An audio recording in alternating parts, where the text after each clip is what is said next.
Penuntun Saat Teduh Sinode Gereja Kristen Jakarta, Kamis 5 Agustus 2021. Jangan menengok masa lalu. Bilangan pasal 11 ayat 4-5.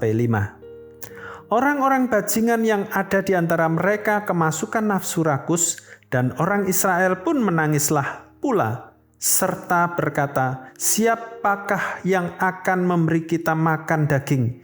Kita teringat kepada ikan yang kita makan di Mesir dengan tidak bayar apa-apa, kepada mentimun dan semangka, bawang prei, bawang merah, dan bawang putih.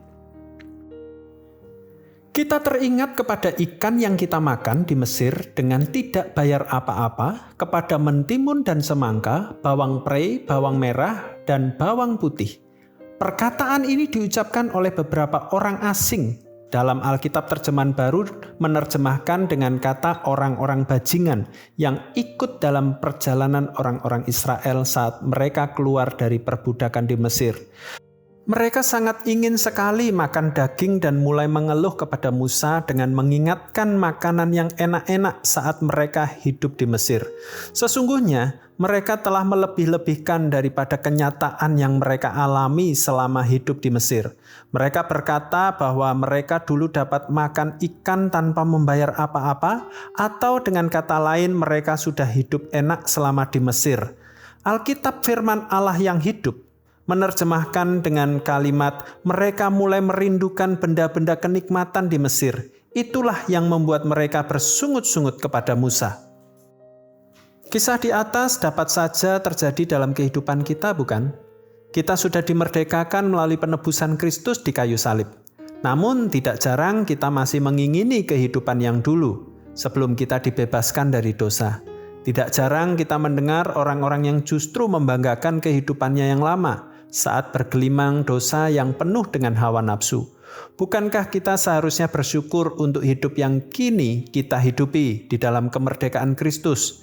Memang secara manusiawi kita tidak boleh hidup dalam hawa nafsu lagi, tetapi sejatinya kita telah mengalami damai sejahtera karena pembebasan dosa kita oleh Kristus. Seharusnya kita dapat berkata seperti perkataan Rasul Paulus, malahan segala sesuatu kuanggap rugi karena pengenalan akan Kristus Yesus, Tuhanku, lebih mulia daripada semuanya. Oleh karena dialah aku telah melepaskan semuanya itu dan menganggapnya sampah supaya aku memperoleh Kristus. Filipi pasal 3 ayat yang ke-8.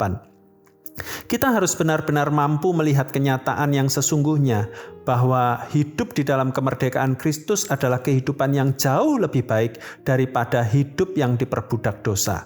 Kehidupan yang telah dimerdekakan seharusnya akan menghasilkan buah-buah keselamatan yang berlimpah-limpah. Kehidupan yang telah dimerdekakan Tuhan memampukan kita untuk hidup yang maksimal bagi Allah dan sesama kita. Kita dapat melayani, mengasihi, dan menyatakan Kristus dalam kehidupan kita dimanapun dan kapanpun juga. Sebaliknya, bila kita masih menoleh ke belakang dengan melihat kejayaan kita di masa yang lalu dalam perbudakan dosa, semuanya akan mendatangkan kesia-siaan belaka. Syukurilah bahwa Allah telah membebaskan kita. Ia telah memerdekakan kita agar kita dapat mengabdi dan menyembah Dia.